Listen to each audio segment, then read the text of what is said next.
चलिए, देखिए कल की क्लास में हमने सेक्शन 26 तक पूरा कर लिया था, रिवाइज भी कर लिया था उसको अच्छे से। और उससे आगे हम कर रहे हैं 27 ऑनवर्ड्स। सेक्शन 27 देखिए, प्रीलिम्स पॉइंट ऑफ व्यू से।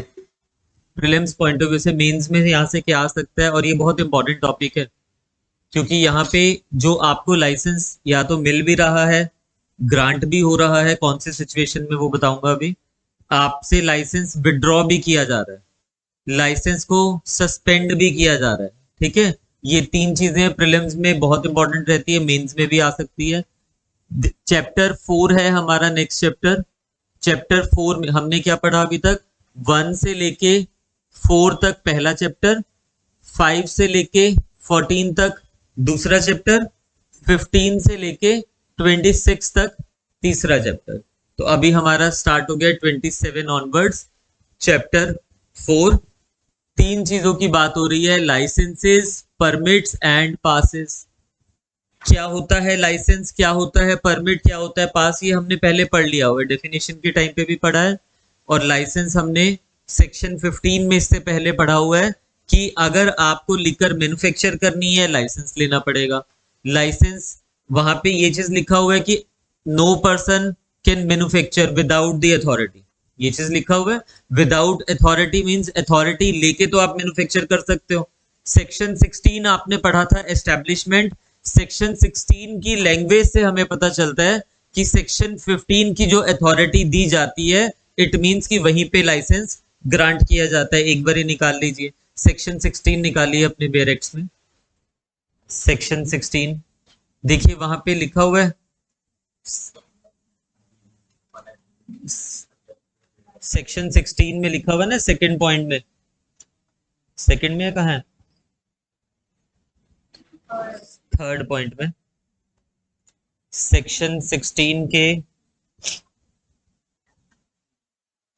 अरे 16 के फर्स्ट में लिखा हुआ है, A may, establish a distillery in which spirit may be manufactured under a license granted under section 15।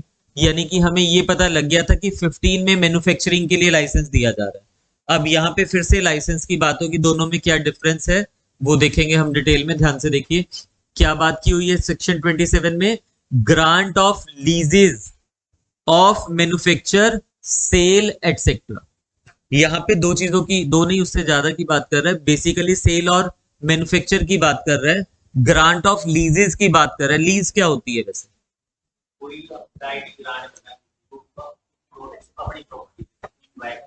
अपनी प्रॉपर्टी किसी को दे देना, इस तरह की लीज ग्रांट करना। अगर सपोज कीजिए मुझे कोई वाइनरी ओपन करनी है या डिस्टिलरी ओपन करनी है, मैन्युफैक्चर करना है मुझे कल को लिकर वगैरह, तो पहले तो मैं क्या करूंगा, एस्टैब्लिश करूंगा ना। मैं उस डिस्टिलरी को एस्टैब्लिश करना चाह रहा हूं, तो सबसे पहले एस्टैब्लिशमेंट के लिए मुझे उसकी परमिशन लेनी पड़ेगी, सेक्शन 16 के अकॉर्डिंगली जो लिखा हुआ है। अब मैंने एस्टैब्लिश कर दिया, मैं गवर्नमेंट को कहता हूं कि मुझे क्या कीजिए, मुझे लाइसेंस दीजिए यहां पे मैन्युफैक्चर करने का। गवर्नमेंट ने मुझे लाइसेंस दे दिया। अब मैंने 4 साल तक वो डिस्टिलरी चलाई, लीकर वगैरह मैन्युफैक्चर किया वहां पे। बाद में मुझे लगता है अरे बड़ा झंझट वाला काम है ये, तो इतना पैसा लगाने के बाद भी बहुत प्रॉब्लम्स क्रिएट होती है, क्योंकि लीकर का मैन्युफैक्चर करना इजी थोड़ा ना। अभी आज ही पढ़ लोगे आप क्या क्या चीजें होती हैं, और गवर्नमेंट के एंड पे पूरे नॉर्म्स को फुलफिल करना पड़ता है। तो मुझे लगा यार मुझे नहीं चलानी है वाइनरी। अब वाइनरी हम क्या करते हैं, जैसे जनरली फॉर एग्जांपल मैंने एक ये बिल्डिंग मैंने बनाई, मेरी बिल्डिंग है, अगर मुझे खुद का काम इसमें नहीं करना तो क्या इसको खंडर होने दूंगा, खाली रहने दूंगा? ऐसा तो नहीं होगा। मैं क्या करूंगा, इसको लेट आउट कर दूंगा, किसी को लीज पे दे दूंगा। लेट आउट और लीज में डिफरेंस क्या होता है वो टीपीए में पढ़ेंगे हम डिटेल में। अभी के लिए सिर्फ इतना याद रखिए, लीज जो होती है वो लंबे पीरियड के लिए होती है। जनरली जो हम रेंट पे दिया करते हैं चीजें, मैं एक लेमैन की उसमें बता रहा हूँ अभी आपको, लीगल हम टीपीए में पढ़ेंगे। जैसे अगर मुझे कोई चीज घर लेना है रेंट पे, आपने देखा है 11 मंथ्स का एग्रीमेंट हुआ करता है। क्यों? क्योंकि अगर वो 11 से ज्यादा करेंगे तो फिर वो लीज रजिस्टर करवानी पड़ेगी उनको। अब अगर मैंने ये प्रेमाइसेस रेंट पे ली है तो ये लीज पे लिया हुआ है, ये रेंट पे नहीं है, इसमें 1 साल से ज्यादा है तो लीज प्रॉपर रजिस्टर होती है। लीज आप 1 साल के लिए भी करवा सकते हो, ज्यादा के लिए भी करवा सकते हो, वो टीपीए में डिटेल में पढ़ेंगे। अब वो फैक्ट्री जो मैंने बनाई, यानी कि जो डिस्टिलरी मैंने ओपन किया, मुझे चलाने का दिल नहीं है, तो मैं क्या करूंगा, उसको किसी और को लीज पे देने की बात करूंगा। अब गवर्नमेंट कह रही है ऐसे कैसे लीज पे दे दोगे आप किसी और को, मुझसे पूछे बिना, क्योंकि आम चीज थोड़ा ना, खास चीज है। मतलब जो चीज आप लीज पे देने जा रहे हो किसी को, मैंने आपको लाइसेंस दिया था मैन्युफैक्चर करने का, आपको एस्टेब्लिशमेंट के लिए बोला, आपने एस्टेब्लिश कर लिया, अब आप किसी और को आगे अपनी जो वो मैन्युफैक्चरिंग की पावर्स है वो दे रहे हो, बिना गवर्नमेंट की परमिशन के तो नहीं होना चाहिए ना। तो अब ये उन लीजेस की बात कर रहा है कि किसी भी सिचुएशन में अगर कोई डिस्टिलरी वगैरह किसी को लीज पे दी जाती है, वो खुद की कोई एस्टेब्लिश नहीं कर रहा है, यहाँ पे लीज पे ले रहा है। देखिए ध्यान से, द स्टेट गवर्नमेंट में lease to any person competent to contract on payment of such sum in addition to excise duty or countervailing duty on such conditions as for the period as it may deem fit the right of, किस किस के right देगा उसको, manufacture, ये पढ़ते हैं अभी manufacturing वगैरह। अभी सिंपल याद रखिए, जो स्टेट गवर्नमेंट है मे लीज टू एनी पर्सन, वो लीज कर सकती है, खुद की गवर्नमेंट की कोई डिस्टिलरी वगैरह है उसको भी लीज कर सकती है, खुद की नहीं है किसी और की है उसको भी लीज करने के लिए यहाँ पे परमिशन लेनी पड़ेगी, तो उसमें वो अलाउ कर सकती है ऑन पेमेंट ऑफ सच सम, यानी कि ऐसे नहीं लीज पे अलाउ कर देगी, गवर्नमेंट को उसका रेवेन्यू जाना पड़ेगा, मतलब गवर्नमेंट को भी उसमें से कुछ पैसा देना पड़ेगा, वो कितना है वो नॉर्म्स में जो डिसाइड हुआ है। अब क्या क्या लीज पे दे रही है गवर्नमेंट आगे, the right of manufacturing or supplying by wholesale or of both, or selling by wholesale or retail, or of storing for manufacture or sale any country liquor, foreign liquor, beer, wine, spirit within any specified area. It means कि same है वो सब कुछ, देखो जो हमने पढ़ा हुआ है पहले, बस यहाँ पे गवर्नमेंट क्या कर रही है, लीज पे दे रही है चीजों को। गवर्नमेंट ने लीज पे दे दिया इस मैन्युफैक्चर करने के लिए किसी को, सेलिंग के लिए या फिर स्टोर करने के लिए, जो हमने पहले पढ़ा था, हम जिस चीज की परमिशन ले रहे थे, अब गवर्नमेंट उस चीज को क्या कर रही है, लीज कर रहा है।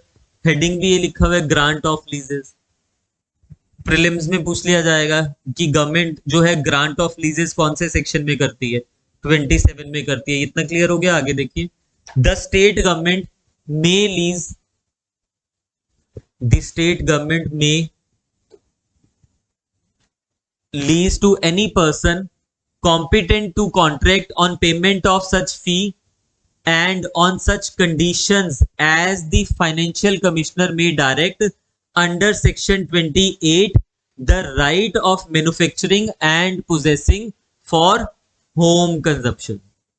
ऊपर जनरल बताया था उसने, अभी कह रहा है कि स्टेट गवर्नमेंट क्या कर सकती है, लीज पे दे सकती है किस चीज के लिए, यहाँ पे होम कंजम्पशन की बात हो रही है, वो होम कंजम्पशन की नहीं थी, वो सेल, रिटेल, होलसेल की बात हो रही थी, मैन्युफैक्चर करके आगे सेल करने की बात हो रही थी। यहाँ पे क्या कह रहे हैं, यहाँ पे क्या कह रहा है, any person competent to contract, उसको सच फी पे करने पे, और जो एफसी ने कंडीशंस लगानी है अगले सेक्शन में पढ़ेंगे 28 में, वो कंडीशंस लगाते हुए the right of manufacturing and possessing for home consumption, किसी को अपने घर में पोजेस करना है, लिखकर मैन्युफैक्चर भी खुद से करना चाह रहा है, उसके लिए भी यहाँ पे लाइसेंस लीज पे दिया जा सकता है। किस चीज को करने के लिए, country liquor, by distillation from specified fruits, grains in tribal areas, country fermented liquor from grains in any specified area.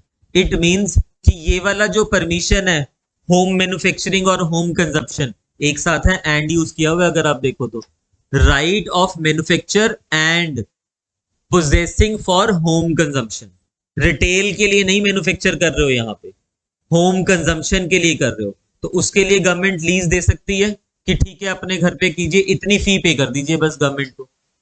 यानी कि जो घर पे भी, अब आप अगर ऊपर ट्राइबल एरियाज में जाओगे हिमाचल में, तो वहां पे आप देखना घर पे वो निकाल रहे होते हैं, इसलिए इसको कंट्री लिकर कह रहे हैं ना, फॉरेन लिकर हम नहीं कह रहे हैं। बट ये परमिशन मिलेगी सिर्फ और सिर्फ कहाँ पे, दो एरियाज में, ट्राइबल एरियाज में या फिर स्पेसिफाइड एरियाज में। क्या होते हैं ट्राइबल एरियाज, उसके ऊपर आते हैं, और स्पेसिफाइड। लीज क्यों बोलते हैं, गवर्नमेंट उसको पावर दे रही है कि नहीं दे रही है, अब नाम लिखा हुआ है लेजिस्लेचर ने जो लीज वही चीज हो गया कि अपना अगर आप उसको कोई चीज दे रहे हो कि यहाँ पे वो कर लो, बट यहाँ पे राइट लीज पे दे रही है गवर्नमेंट, क्योंकि किसी इंडिविजुअल को नहीं दे सकता है लीज करने, मतलब मैन्युफैक्चर करने की पावर।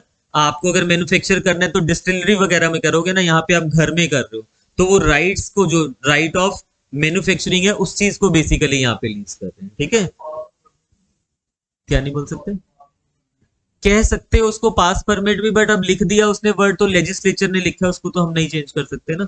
आगे देखिए, एक्सप्लेनेशन, कुछ चीजों का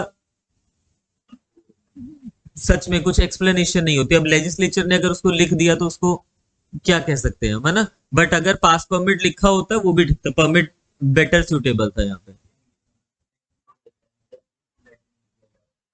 बिल्कुल भी लाइसेंस को आगे आप नहीं दे सकते हो, लीज दे सकते हो, बिल्कुल।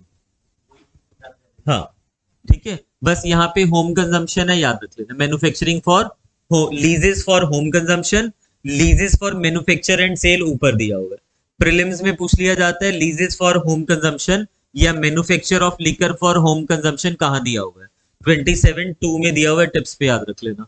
आगे देखिए, explanation, for the purpose of this subsection tribal area or specified area shall mean such area which stand notified as tribal area or notified area under the repealed Punjab Excise Act 1914 on the date of commencement of Himachal Pradesh Excise Act 2011। HP Excise Act 2011 से पहले क्या चला करता था, पंजाब वाला चला करता था, तो वहां पे जो स्पेसिफाइड एरिया या ट्राइबल एरिया डिफाइन किया हुआ है, सेम यहाँ पे भी रहेगा, बस इसका नाम याद रख लेना, पंजाब एक्साइज एक्ट 1914। पूछ लिया करता है कि ट्राइबल एरिया बताइए इसके अकॉर्डिंगली क्या है, या specified area under excise act क्या है, तो जो पंजाब एक्साइज एक्ट 1914 में दिया हुआ था डेफिनेशन, वही यहां पे भी चलेगा। आगे देखिए,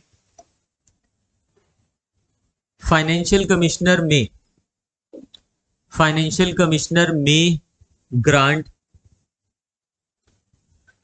to a lessee a license for manufacturing, supplying the liquor in accordance with the terms of such lease as may be approved by the state government under subsection 1, provided that collector may grant to lessee such license for sale of liquor by wholesale or by retail as the FC financial commissioner में prescribe. यहां पे important क्या, ध्यान से देखना, this is important. Licence दिया जा रहा है, पहले क्या था, लीज ग्रांट करना। जो लीज ग्रांट करने वाली बात थी, that is equal to establishment, जो हमने सेक्शन 16 में पढ़ा ना, मुझे किसी से लीज पे नहीं लेना, मुझे खुद का एस्टैब्लिश करना है, वाइनरी वगैरह, वो एस्टैब्लिशमेंट थी। गवर्नमेंट यहाँ पे क्या कह रहा है, आप खुद की नहीं कर रहे हो, जो पहले थी उसको लीज पे आपको करना है, वो लीज थी। अब लीज पे आपने ले लिया किसी भी प्रेमाइसेस को जहां पे मैन्युफैक्चर हो रही थी पहले से, अब आप करोगे तो लाइसेंस भी तो लेना पड़ेगा, मैन्युफैक्चरिंग के लाइसेंस लेना पड़ेगा ना, जैसे 15 में लिया करते थे हम, सेक्शन 15 में। तो वो 15 सेक्शन वाला लाइसेंस यहाँ पे लीज वाले केसेस में बता रहा है। अब दोबारा से देखिए एक बारी, कौन देगा, financial commissioner may grant to lessee a license for manufacturing or supplying the liquor in accordance with the terms of such lease as may be approved by the state government। यानी कि यहाँ पे जो लाइसेंस है, लिख लेना, licence is granted by FC, किस case में लाइसेंस यहाँ पे ग्रांट कर रहा है, मैन्युफैक्चर करने का या सप्लाई सेल वगैरह करने के लिए, मैन्युफैक्चर या सेल करने के लिए। कौन से केसेस में मैन्युफैक्चर, लीज के केसेस में। अगर उसने वाइनरी वगैरह डिस्टिलरी वगैरह लीज पे लिया हुआ है, उसकी बात हो रही है सिर्फ यहाँ पे, ठीक है। आगे देखिए, under subsection 1 further plus provided that collector may, provided that collector may grant to lessee such licenses for sale of liquor by wholesale or retail as the financial commissioner may prescribe। तो अगर आपको wholesale में और retail में cell करनी है, wholesale or retail में cell करनी है, तो लाइसेंस कौन दे रहा है उसके लिए, कलेक्टर दे रहा है। मैन्युफैक्चर करना है आपको, मैन्युफैक्चरिंग के लिए कौन लाइसेंस दे रहा है, एफसी दे रहा है। तो यहां पे लिख के रख लेना कि होलसेल और रिटेल के लिए लाइसेंस दे रहा है कलेक्टर, लिख के रख लीजिए, याद रह जाएगा। और मैन्युफैक्चरिंग या सप्लाइंग ऑफ लिकर के लिए लाइसेंस दे रहा है एफसी, लीजेस के केस में। यहां तक क्लियर हो गया। आगे देखिए, हाँ जी, कलेक्टर दे रहा है जहां पे होलसेल करनी है या रिटेल में आपको देनी है, वहां पे आपको दे रहा है कलेक्टर लाइसेंस। होलसेल या रिटेल में आपको कलेक्टर लाइसेंस दे रहा है, और दूसरे केस में एफसी दे रहा है, मतलब मैन्युफैक्चरिंग के लिए आपको लाइसेंस एफसी दे रहा है। चलें आगे देखिए, the collector may grant to lessee under subsection 2, ऊपर वाले सेक्शन में, a permit in such form as the financial commissioner may prescribe. ठीक है, एज दी लिख दिया ना, may grant a lessee under subsection 2 a permit, permit भी ग्रांट किया जा सकता है। सबसेक्शन 2 क्या था हमारे पास, होम कंजम्पशन वाला, होम कंजम्पशन था, उसमें लीजेस की बात हो रही थी। तो नीचे उसने लिख दिया कि अगर वो चाहे कलेक्टर, तो उस केस में उसको लेसी को परमिट ग्रांट कर सकता है। किस चीज के लिए, जो परमिट किस टर्म से चलेगा, जो एफसी ने टर्म्स वगैरह लगाई। ये प्रीलिम्स पॉइंट ऑफ व्यू से सिर्फ, नहीं ऊपर आपको लीज तो वही दे रहा है, लीज के लिए लिखा है उसने, स्टेट गवर्नमेंट में लीज, स्टेट गवर्नमेंट दे रहा है, स्टेट गवर्नमेंट खुद नहीं आती, एफसी को ही डेलीगेट करती है पावर। ठीक है,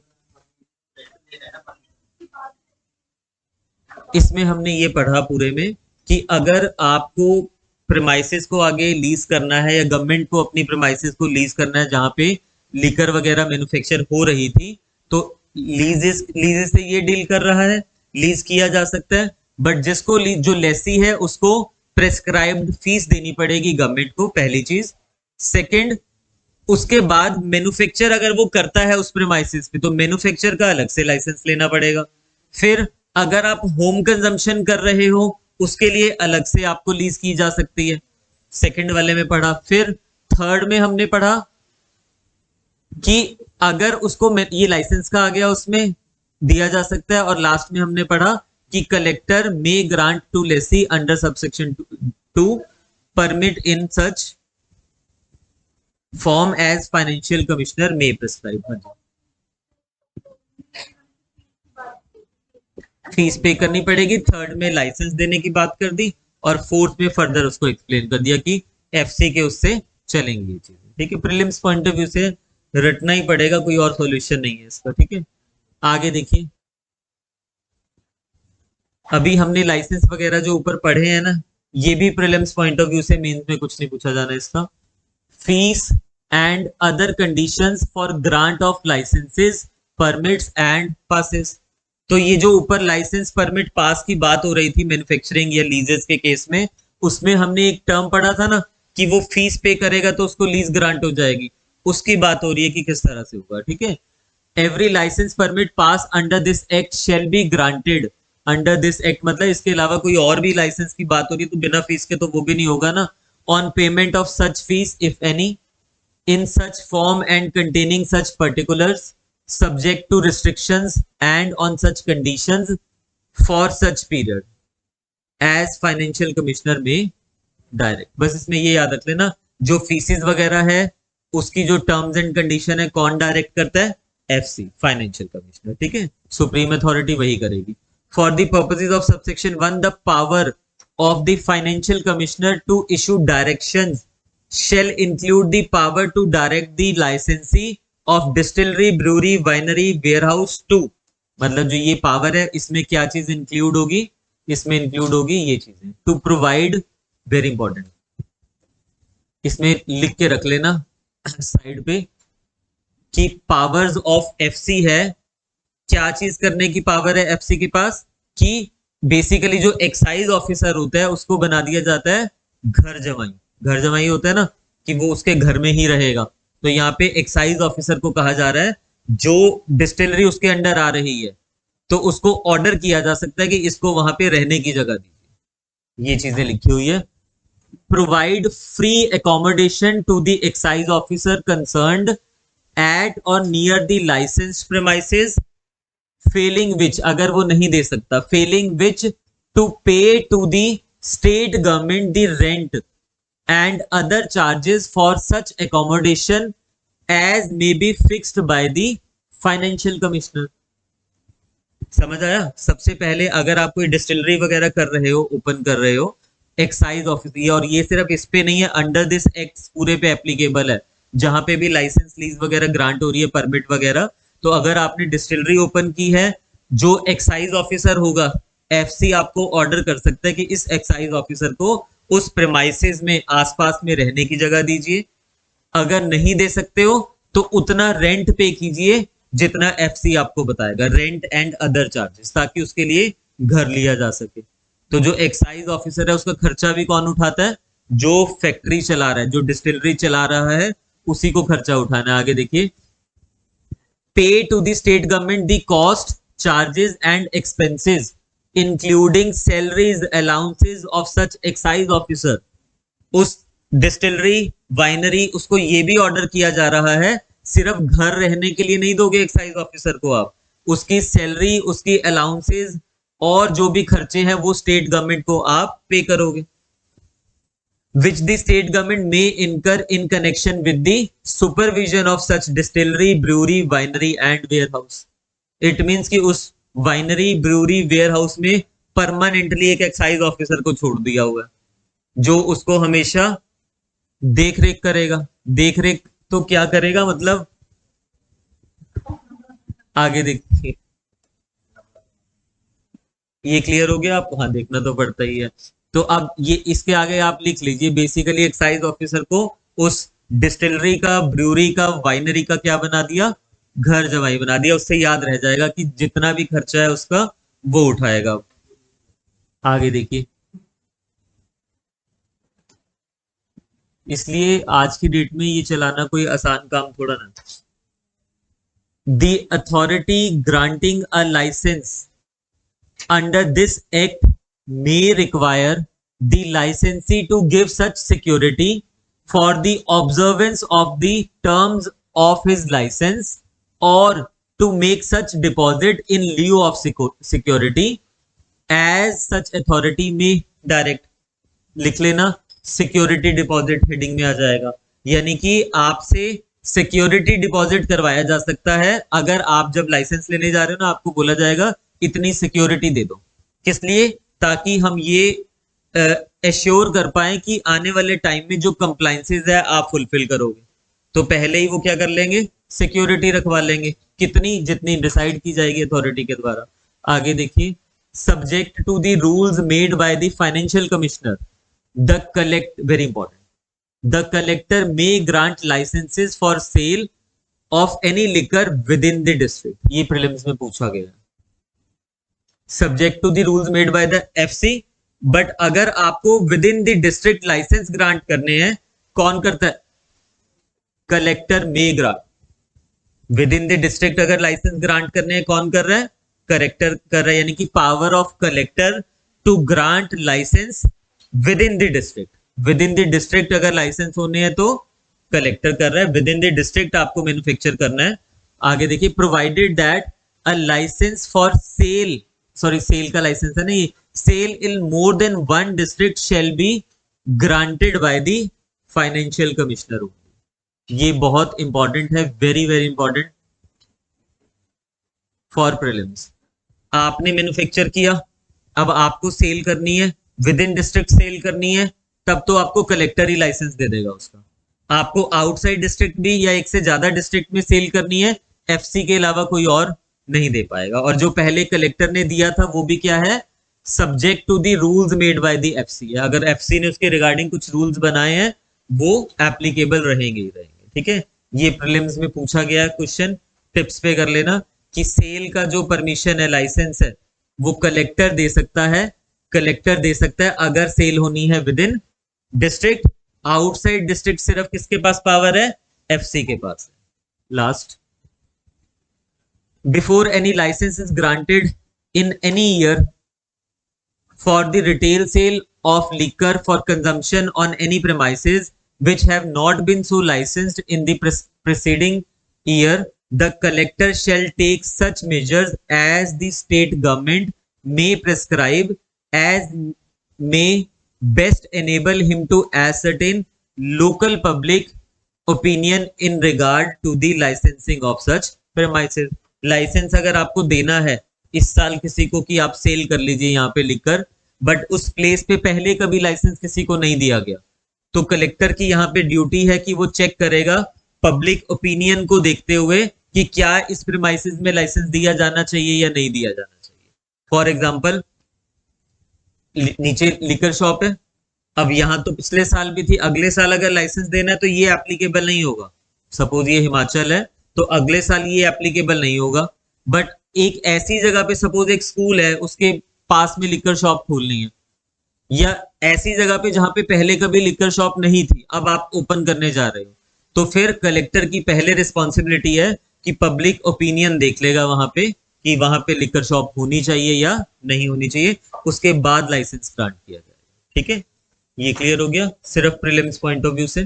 तो हमने क्या पढ़ा, पहले ग्रांट ऑफ लीजेज पढ़ा सबसे पहले 27 में, फिर हमने 28 में क्या पढ़ा, फीस वगैरह पढ़ा कि अगर लीज देनी है किसी को, मैन्युफैक्चरिंग का लाइसेंस देना है या फिर कोई परमिट वगैरह देना है, पास वगैरह देना है, उसके लिए फीस कितनी होगी थ्रू आउट द एक्ट, जो डिसाइड की जाएगी बाय द स्टेट गवर्नमेंट, और उसकी फर्दर प्रोविजंस हमने पढ़ी। क्लियर हो गया, सिर्फ प्रीलिम्स पॉइंट ऑफ व्यू से याद रखना पड़ेगा। लास्ट ये है कि अगर आपके, सपोज कीजिए इस पूरे सेक्टर में कहीं पे लिकर शॉप नहीं है, अब पहली बार यहाँ पे लिकर शॉप खुलनी है, तो कलेक्टर की ड्यूटी है कि इस एरिया में पहले चेक करेगा। फॉर एग्जांपल शिमला चले जाइए, सपोज रिज के ऊपर लिकर शॉप नहीं है, तो अगर अब रिज के ऊपर लिकर शॉप खोलनी होगी अलग बात है, वैसे बात कर रहा हूँ, अगर ओपन करनी है, पहले उस एरिया में नहीं थी, तो कलेक्टर पहले उस एरिया के लोगों की ओपिनियन लेगा कि यहाँ खुलनी चाहिए या नहीं खुलनी चाहिए। ठीक है,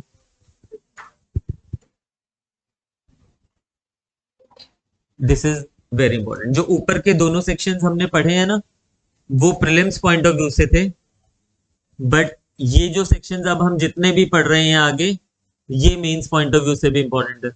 जो ऊपर 27-8 हमने पढ़ा वो सिर्फ प्रीलिम्स पॉइंट ऑफ व्यू से था, अभी जो हम पढ़ रहे हैं वो मेंस पॉइंट ऑफ व्यू से भी इंपॉर्टेंट है। क्या लिखा हुआ है, पावर टू कैंसल, और एक ही बात है सस्पेंड लाइसेंसेस एटसेट्रा। अभी हमने ग्रांट तो कर दिए, लाइसेंसेस, परमिट, पास वगैरह, बट कल को अगर कैंसिल करने पड़ते हैं किसी का लाइसेंस या सस्पेंड करना पड़ता है, मैन्युफैक्चरिंग के लिए दे दिया किसी को कि ठीक है कीजिए मैन्युफैक्चर, बट वो जो टर्म्स एंड कंडीशन है वो फुलफिल नहीं कर रहा है, तो क्या होगा, लाइसेंस को सस्पेंड करना पड़ेगा, कैंसिल करना पड़ेगा, उसके रिगार्डिंग प्रोविजंस बताई हुई है। 3 टर्म्स हम यहाँ पे पढ़ेंगे, एक पढ़ेंगे सस्पेंड करना, एक पढ़ेंगे विड्रॉ करना। ठीक है, एक सस्पेंड पढ़ेंगे, एक विड्रॉ पढ़ेंगे, एक पढ़ेंगे सरेंडर करना। तीनों में डिफरेंस क्या है वैसे समझिए। सस्पेंड करने का मतलब होता है, थोड़ा हार्श सुनने में लग रहा है ना, कि मैंने आपको लाइसेंस दिया, मैंने सस्पेंड कर दिया वो लाइसेंस, कि अब मतलब किसी के ऊपर एक तरह से पेनल्टी लगाना। विड्रॉ करने का मतलब ये नहीं कि आप उसको पिनलाइज कर रहे हो, बट सिचुएशन ऐसी आ गई है, सपोज गवर्नमेंट ने कहा कि इस एरिया में आज के बाद लिकर नहीं सेल हो सकती है, तो जो आपने लाइसेंस दिया तो उसको विड्रॉ करिए, इस वाले एरिया में नहीं चलेगा। तो वहां पे आप उसको पिनलाइज नहीं कर रहे हो, बट पॉलिसी ऐसी बन गई है जिसके कारण से आपको विड्रॉ करना पड़ रहा है, पिनलाइज नहीं कर रहे हो किसी को। तीसरा, सरेंडर। सरेंडर कौन करेगा? वो पर्सन जिसने लाइसेंस लिया, उसको लगता है मुझे नहीं करना ये काम, तो वो अपना लाइसेंस क्या कर देगा? सरेंडर कर देगा। तो 3 एंगल से हम पढ़ेंगे, जिसमें से सबसे हार्श कौन सा है? सस्पेंड करना। सस्पेंड किस वजह से होगा? क्योंकि सामने वाले ने कोई फॉल्ट किया है, उसके फॉल्ट के कारण से ये क्या हो रहा है? उसका लाइसेंस सस्पेंड हो रहा है। Subject to such relationships, sorry, subject to such restrictions as state government may prescribe, the authority granting any lease, license, permit or pass under this act may cancel or suspend it। तो अगर आपसे question पूछ लिया जाए prelims में कि कौन cancel कर सकता है लाइसेंस को या कौन सस्पेंड कर सकता है, the authority which granted the licence, जिसने दिया है वही क्या कर सकता है? सस्पेंड कर सकता है। लिख लेना अपने बेरेक्ट के ऊपर, क्योंकि यहां लिखा हुआ ना बाद में नजर नहीं आता जब हम उसको रिवाइज करते हैं। अलग से लिख लोगे उसको तो वो हमेशा याद रह जाएगा आपको। The authority which granted the license may also cancel or suspend the license, same authority. आगे देखिए, किस रीजन, किस बेसिस पे करेगी वो उसको कैंसिल? ये बेसिकली ग्राउंड्स दिए हुए हैं आपको। If it is transferred or sublet by the holder thereof without the permission of the said authority। मुझे लाइसेंस मिला था, मैंने किसी और को ट्रांसफर कर दिया बिना उसकी अथॉरिटी के, तो मेरा भी क्या हो जाएगा? सस्पेंड हो जाएगा, कैंसिल हो जाएगा licence. These are the grounds, लिख लेना यहां पे, ग्राउंड्स ऑफ सस्पेंशन, सस्पेंशन या फिर कैंसिलेशन। ये प्रीलिम्स में, प्रीलिम्स कह रहा हूं सॉरी, मेंस में पूछा जाता है कि क्या लाइसेंस को सस्पेंड किया जा सकता है? अगर किया जा सकता है तो कौन सी सिचुएशन में किया जा सकता है, और ये पूछा भी हुआ पेपर में, ठीक है। इसको मैं डिटेल में आपको लिखवाऊंगा भी इस वाले क्वेश्चन को, पर पहले समझ लीजिए। It is, if it is transferred और सबलेट बाय होल्डर देयरऑफ, अगर उसने ट्रांसफर या सबलेट किया, पहला ground. If any excise duty और काउंटरविलिंग ड्यूटी और other fee payable by the holder is not duly paid, अगर नहीं ड्यूली पे किया है तब भी क्या कर दिया जाएगा? सस्पेंड कर दिया जाएगा। In the event of any breach by the holder of such lease, licence, permit, pass or by his servants or by anyone acting on his behalf with his express or implied permission of any of the terms or conditions of such lease, permit or pass। यानी कि आपने क्या किया? Breach कर दिया। अगर आपने breach of condition किया है तब भी क्या हो जाएगा? सस्पेंड हो जाएगा। Further the point, if holder thereof is convicted, अगर उस होल्डर, ये भी प्रीलिम्स में पूछा हुआ है कि इनमें से कौन सा ग्राउंड है, अगर उस होल्डर को कन्विक्ट किया हुआ है, कहां पे कन्विक्ट किया हुआ है? Of any offence punishable under this act, या तो इस एक्ट में कभी उसको पनिशमेंट हुई है होल्डर को, और second HP value added tax 2005 यहां पनिशमेंट हुई है, या फिर सेंट्रल सेल्स टैक्स एक्ट 1956, हालांकि अभी एक्ट रहे नहीं है ना जीएसटी आने के बाद, पर अगर पहले कभी पनिशमेंट हुई थी और उसने लाइसेंस ले लिया तो वो भी काउंट हो जाएगी यहां पे। और the Himachal Pradesh prevention of specific corrupt practice act 1983 और of any cognizable and non bailable offence और एनी ऑफेंस पनिशेबल। ये कॉग्निजेबल और नॉन बेलेबल ऑफेंस कौन से वाले हो गए? बीएनएस वाले, आईपीसी वाले। तो उसमें भी अगर कॉग्निजेबल नॉन बेलेबल के लिए उसको हुई है सजा वगैरह तो वो भी कवर हो जाएगा। बस यहाँ कन्विक्टेड होना चाहिए, ये याद रख लेना। ट्राइड नहीं है कि ट्रायल चल रहा है, कन्विक्शन हो गई है तब। फर्दर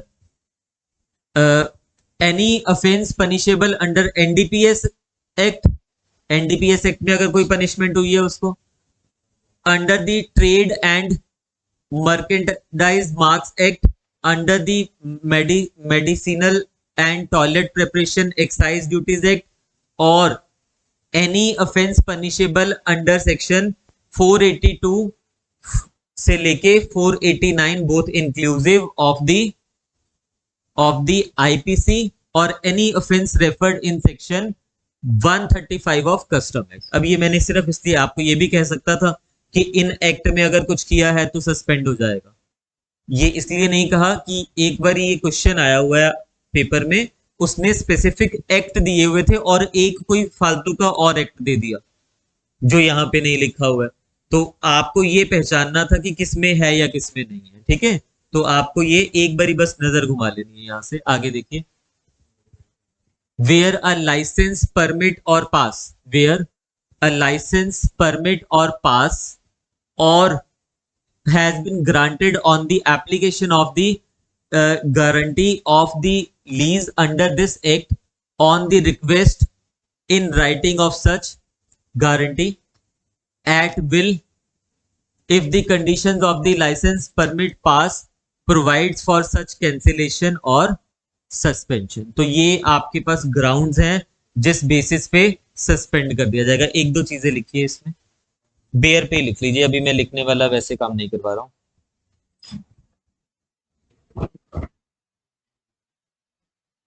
एक तो आपने सबसे पहले 27 के ऊपर लिख दिया, power to cancel rest with the authority which granting the licences, वही सेम अथॉरिटी कैंसिल करेगी। एक लिखना इसमें जो फर्स्ट सी है ना, एबीसी, एबीसी इस एफ तक दिया हुआ ना लिस्ट, ABC, इस पे एरो बना के लिख लेना। दीज आर, दीज मतलब ABC, सिर्फ इन तीनों की बात आ रही है। These are compoundable, these are compoundable under section 66, under section 66। अब आगे हम कंपाउंडिंग पढ़ेंगे, ठीक है, वहां पे हम पढ़ेंगे, याद रह जाएगा ना आपको। First three ABC, these are compoundable under section 66। Excise का ही 66 सेक्शन पढ़ेंगे, वहां पे कंपाउंडिंग दिया हुआ है, इनको भी कंपाउंड करवाया जा सकता है। रेड विद लिख लीजिए, read with section 71, read with section 71। एक बार 71 निकालिए सेक्शन बेयर एक्ट में से।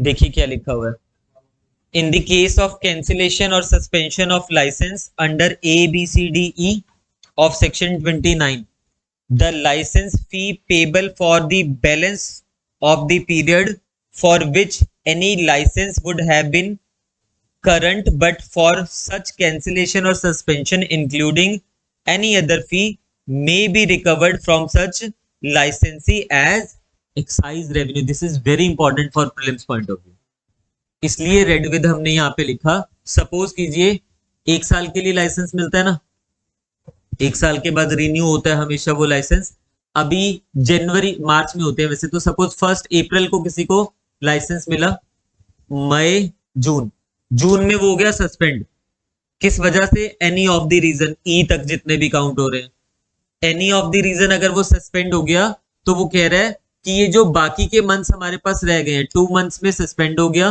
10 मंथ्स भी तो बचे हुए हैं अभी, ये जो 10 मंथ्स है अगर उससे कुछ भी हमें रिकवर करना है, कोई भी फीस, कोई भी पेमेंट, उसको एज अ एक्साइज रेवेन्यू हम रिकवर कर सकते हैं। वो ये नहीं कहेगा कि मैंने तो 2 ही महीने काम किया। और दूसरी सिचुएशन, अगर वो ये कहे एक्साइज डिपार्टमेंट को कि आपने सस्पेंड किया मेरा लाइसेंस, मैंने तो पूरे साल भर की फीस पे की थी, 2 महीने में सस्पेंड हो गया तो 10 महीने की रिफंड करो मुझे, रिफंड भी नहीं होने वाली सस्पेंशन के केस में, बल्कि अगर उसने नहीं दिया तो उससे रिकवर कर ली जाएगी एज एक्साइज रेवेन्यू, रिफंड का तो सवाल ही नहीं आता उसमें, ठीक है। क्यों? क्योंकि यहाँ पे क्या हुआ है, सस्पेंड हुआ है। बट विड्रॉल वगैरह में अलग सिचुएशन है, जब विड्रॉल करेंगे ना, विड्रॉ तो देखो उसकी तो कोई मिस्टेक नहीं है ना वहां पे, यहाँ तो इसकी मिस्टेक है, डिफॉल्ट में है, इसलिए उससे रिकवर किया जाता है, बल्कि वो पैसा रिफंड कभी नहीं किया जाएगा। बट जब विड्रॉल वगैरह हम पढ़ेंगे वहां पे अलग सिचुएशन है, वहां पे दे दिया जाता है जो रिमेनिंग है। आगे देखिए, इसको डिटेल में फिर लिखते हुए करेंगे कल, अभी मैं ये सेक्शंस करवा दूं आगे के। पावर टू कैंसल, क्योंकि वो रिलेट कर रहे हैं उसके साथ ना। Power to cancel, power to cancel any other licence and to recover fee. When a license, permit or pass held by any person is cancelled under clause A, B, C, D of 29, the authority granting the license may cancel any other license, permit, pass granted to such person by such authority within his jurisdiction. But if such other license, permit or pass has been granted by any other authority, उसने नहीं किया हुआ, the FC financial commissioner may cancel और suspend the same. It means कि अगर आप उसका कोई लाइसेंस सेल का अगर उससे छीन रहे हो, सपोज वो मैन्युफैक्चरिंग भी कर रहा है, तो अगर आपने सेल का लाइसेंस उसका सस्पेंड किया है तो आपके पास सेक्शन 30 में एनी अदर लाइसेंस को भी सस्पेंड करने की पावर है। बट अगर वो एनी अदर लाइसेंस आपने ग्रांट किया था, बट जो दूसरा लाइसेंस है वो आपने नहीं किया, वो एफसी ने किया हुआ है। मैन्युफैक्चरिंग वाला जो लाइसेंस है वो एफसी ने दिया हुआ है, सेल वाला आपने दिया था, कलेक्टर ने, ठीक है। तो यहाँ पे कलेक्टर नहीं कर पाएगा उस वाले को, मैन्युफैक्चरिंग वाले को, वो तो एफसी कर पाएगा सिर्फ। या एक लाइसेंस, आप समझ गए ना, मतलब क्या समझाना चाह रहा हूं आपको, क्या लिखा हुआ है उसने कि अगर लाइसेंस कैंसिल हो गया, जिस अथॉरिटी ने लाइसेंस कैंसिल किया ना, वो सिर्फ उस लाइसेंस के अलावा उसको जितने भी लाइसेंस मिले हुए अंडर दिस एक्ट उनको भी क्या कर सकता है, कैंसिल कर सकता है, प्रोवाइडेड वो जो लाइसेंस है उसी ने उसको दिए हो। अगर उसने नहीं दिए हुए किसी और ने दिए तो फिर एफसी कर सकता है किसी भी लाइसेंस को। क्लियर हो गया? आगे देखिए, in the cancellation or suspension of license under clauses ABCD of section 29, the fee payable for the balance of the period for which any license would have been current but for such cancellation or suspension may be recovered from the ex licensee, ex हो गया ना वो, as excise revenue। इसमें लिख देना read with section 71। वहां पे उसकी बात कर रहा है वो ओरिजिनल वाले की, यहाँ पे अदर लाइसेंसेस की बात कर रहा है कि उससे एज एक्साइज रेवेन्यू रिकवर किया जाता है। अब आपको ये प्रीलिम्स में क्वेश्चन बन जाएगा, ध्यान से सुनिए, कि अगर किसी का लाइसेंस जो है वो सस्पेंड किया जाता है तो उससे जो बैलेंस ऑफ द फी है वो कैसे रिकवर की जा सकती है, वो कैसे की जा सकती है, एज एक्साइज रेवेन्यू उससे रिकवर की जा सकती है। क्लियर हो गया? आगे देखिए, बैलेंस मतलब जो बैलेंस पीरियड की फीस है, अगर उस आने वाला, अगर आपने लाइसेंस 2 महीने में ही कैंसिल कर दिया तो ये जो बैलेंस पीरियड है, जितने पीरियड की उसको दी थी आपने, वो भी रिकवर की जा सकती है। अगर तो ऑलरेडी उसने पे कर दी है सारी की सारी, फिर कोई प्रॉब्लम नहीं है, ऑलरेडी पे किया हुआ है तो उसको रिफंड नहीं होगा। बट अगर ऐसा भी तो हो सकता है कि गवर्नमेंट के उस पर कुछ पेंडिंग रह गया तो उसको रिकवर किया जा सकता है। सिर्फ फीस की बात थोड़ा ना हो रही है। फी पेबल का मतलब है यहाँ पे उस लाइसेंस से रिलेटेड कुछ भी अगर पे होना है, आपने मैन्युफैक्चर किया था, एक्साइज ड्यूटी नहीं पे किया हुआ गवर्नमेंट का, वो रिकवर कर ली जाएगी एज एक्साइज रेवेन्यू। कहने का मतलब है गवर्नमेंट कह रही है कि आपने गलती करी है, मेरे जो पैसे बन रहे थे गवर्नमेंट का रेवेन्यू नहीं आप कर सकते हो, खत्म। ठीक है, कि ये नहीं कहोगे कि आपने सर लाइसेंस ही सस्पेंड कर दिया, अब नहीं दूंगा रेवेन्यू मैं तो आपका, आपको जो भी देना था पेंडिंग गवर्नमेंट का वो देना पड़ेगा। ठीक है, नहीं दोगे तो वो एज एक्साइज रेवेन्यू रिकवर कर लेगा। आगे पढ़ेंगे किस तरह से करता है वो। नो कंपनसेशन और रिफंड क्लेमेबल फॉर कैंसिलेशन और सस्पेंशन ऑफ लाइसेंस एटसेट्रा। तो लाइसेंस परमिट वगैरह जब ये कैंसिल हो रहे हैं, कैंसिल सस्पेंड पढ़ लिया ना, एक तो हमने बोला कि गवर्नमेंट ने अगर कुछ लेना है आपसे बैलेंस, वो तो ले लेगी अपना पैसा एज एक्साइज रेवेन्यू, बट आपको अगर कुछ आप कहते हो कि नहीं मेरा तो 2 महीने में आपने लाइसेंस सस्पेंड कर दिया, जो बैलेंस 10 महीने है उसका मैंने ऑलरेडी आपको फीस पे की हुई थी, वो मुझे वापस करो 10 महीने की, तो वो कुछ नहीं रिफंड होना आपको। क्यों? क्योंकि आपका लाइसेंस सस्पेंड हुआ है, आपके गलती से सस्पेंड हुआ है, आपके डिफॉल्ट पे सस्पेंड हुआ है। When a lease license permit pass is cancelled or suspended under this section 29 or under section 30 मतलब जो किसी और लाइसेंस को भी सस्पेंड कर दिया उसने, ठीक है, other licence. The holder of such lease licence permit pass as the case may be shall not be entitled to any compensation for its cancellation or suspension, nor to any refund of any fee paid deposit made in respect thereof। ना वो ये कह सकता है आपने मेरा नुकसान कर दिया, मैंने इतना स्टॉक डाला हुआ था, मुझे कंपनसेशन दीजिए, आपने मेरा लाइसेंस सस्पेंड कर दिया, ना ही वो किसी फीस वगैरह का रिफंड ले सकता है। तो नो रिफंड नो कंपनसेशन, यहां पे लिख लेना, no refund no compensation, no refund no compensation.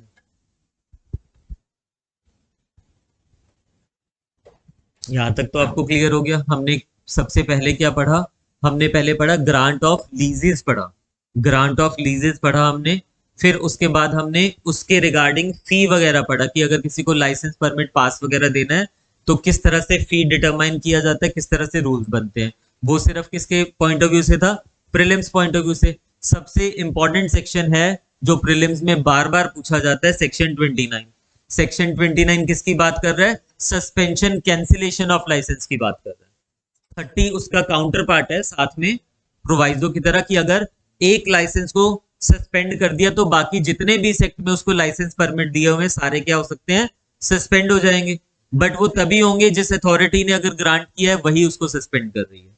But अगर उसने ग्रांट ही नहीं किया वो लाइसेंस, तो एफसी कर सकता है उसको, ठीक है। फिर हमने पढ़ लिया उसके बाद कि रिफंड वगैरह कुछ नहीं होना है, रिफंड वगैरह उसको कुछ भी नहीं मिलेगा। ये तो क्या था, ये तीनों सेक्शन किससे, 29, 30, 31 कैंसिलेशन से बात कर रहे हैं। अगर कैंसिलेशन या सस्पेंशन का क्वेश्चन आता है तो तीनों आपको रेफर करने पड़ेंगे।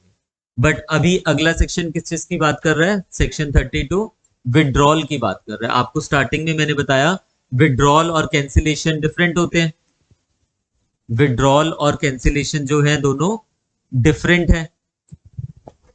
विड्रॉल में देखिए power to withdraw licence etcetera.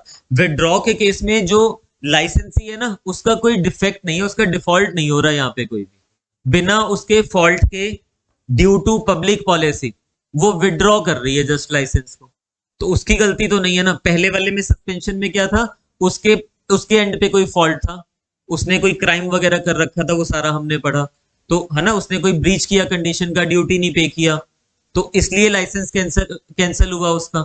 But यहाँ पे तो उसका कोई फॉल्ट नहीं है, तो विड्रॉल है, थोड़ा लिबरल रहना पड़ेगा, रिफंड वगैरह तो देना चाहिए, यहाँ पे बनता भी है। ध्यान से देखिए, whenever the authority which granted the license permit pass under this act considers that such license permit pass should be withdrawn for any cause other than those specified in section 29 में तो पीनल करने की causes थे ना, उसके अलावा अगर उसको लगता है कि नहीं this is the proper situation, generally due to public policy हम इस एरिया की जो लाइसेंसेज है वो विड्रॉ करना चाह रहे हैं। लोगों ने क्या किया देखिए, फॉर एग्जांपल आपको पता है ना, सेल का लाइसेंस मिला है किसी को, वो सेल कहां पे कर सकता है, जहां पे वो प्रेमाइसेस डेजिग्नेट हुई है उसके अलावा तो कहीं नहीं कर सकता। सपोज कीजिए यहाँ पे एक कोई रिलीजियस प्लेस है, उसके बिल्कुल 100 मीटर्स की बाउंड्रीज में आपने लाइसेंस दे दिया लिकर शॉप खोलने का। अब जो वो रिलीजियस ग्रुप कम्युनिटी के जो मेंबर्स थे उन्होंने धरना दे दिया, उन्होंने स्ट्राइक कर दिया कि ये क्या मतलब जो भी रिलीजियस प्लेस है उसके सामने बिल्कुल लिकर शॉप नहीं चलेगा, या स्कूल के सामने लिकर शॉप नहीं चलेगी। तो आपको लगा नहीं ये विड्रॉ कर लेना चाहिए, आपको ऊपर से भी प्रेशर आ गया और आपको लगा कि नहीं ये गलत है, अपोज टू पब्लिक पॉलिसी है, यहां से विड्रॉ हो जाना चाहिए। उसको अब क्या करोगे, लाइसेंस ट्रांसफर थोड़ा ना किया जा सकता है, उससे लाइसेंस क्या करोगे, वापस ले लोगे, विड्रॉ कर लोगे। तो उसके बारे में वो बता रहा है, may withdraw the licence permit or pass on the expiration of 15 days notice. This is very important, 15 days notice दिया जाएगा in writing of its intention to do so. तो जो अथॉरिटी विड्रॉ कर रही है ना वो पहले नोटिस देगी उसको 15 दिन का कि मैं ये विड्रॉ करने लगी हूं licence. Further withdraw any such licence permit pass forth without notice, बिना नोटिस के विड्रॉ कर लिया, अब दोनों में कॉन्सिक्वेंसेस थोड़े अलग हो जाएंगे, ध्यान से देखिए। If any licence is withdrawn forthwith, यानी कि इस वाले की बात हो रही है, कोई नोटिस नहीं दिया, साथ के साथ विड्रॉ कर रहे हो आप, without notice under clause b of subsection 1, there shall be paid to the licensee such sum by way of compensation, by way of compensation as the financial commissioner made. उसका नुकसान कर दिया ना आपने, उसकी कोई गलती भी नहीं, फिर भी नुकसान हो गया, तो क्या देना पड़ेगा? कंपनसेशन देना पड़ेगा। बट अगर नोटिस के साथ किया है, when a licence permit pass withdrawn under this section, any fee paid in advance or deposit made by the licensee in respect thereof shall be refunded to him after deducting the amount if any due to the state government। यानी कि ये वाला किसके ऊपर applicable है? दोनों के ऊपर। जो सेकंड, ये थर्ड वाला है, ये दोनों के ऊपर एप्लीकेबल है। आपने विड्रॉ किया बेशक विद नोटिस या विदाउट नोटिस, तो जो भी फीस थी, जो भी फीस थी उसने एक्सेस में आपको पे कर रखी है। अपने गवर्नमेंट के चार्जेस अगर उसने कुछ देने हैं वो माइनस करके बाकी इसका क्या करना पड़ेगा? रिफंड कर देना पड़ेगा। और यही अगर सस्पेंशन होता, ना कंपनसेशन होता है, ना ही उसको रिफंड मिलता होता है। बिल्कुल, उसको कुछ देना है गवर्नमेंट को तो गवर्नमेंट रिकवर जरूर कर लेगी उससे। तो ये प्रोविजंस आपको क्लियर हो गई है, बहुत इंपॉर्टेंट है for mains point of view, suspension, withdrawal वगैरह। ठीक है, ये टॉपिक इवन सरेंडर भी करेंगे, अभी नहीं, कल की क्लास में देखेंगे। बट इस टॉपिक को टिप्स पे कर लेना। सरेंडर 29 से लेके स्टार बना लेना, 29 से लेके ये सारे इंपॉर्टेंट है 35 तक, ये पूरा इंपॉर्टेंट है। एक मिनट रुकिए।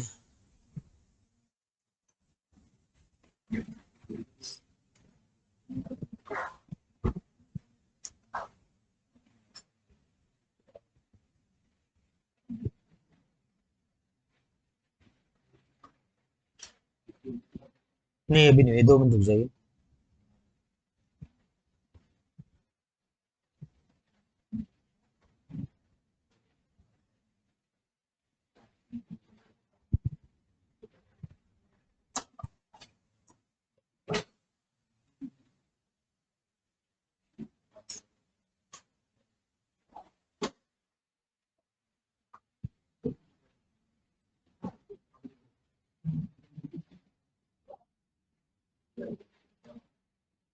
अब आगे का जो टॉपिक है इसके बाद,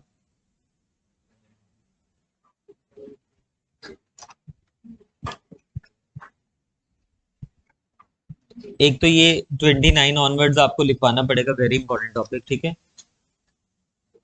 पिछले पेपर उठा के देख लेना, आया हुआ है।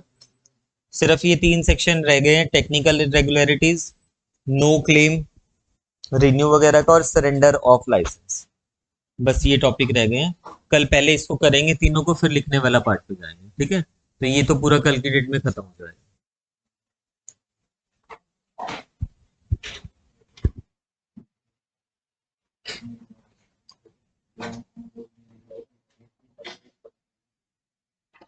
चलिए कल कंटिन्यू करते हैं इसको।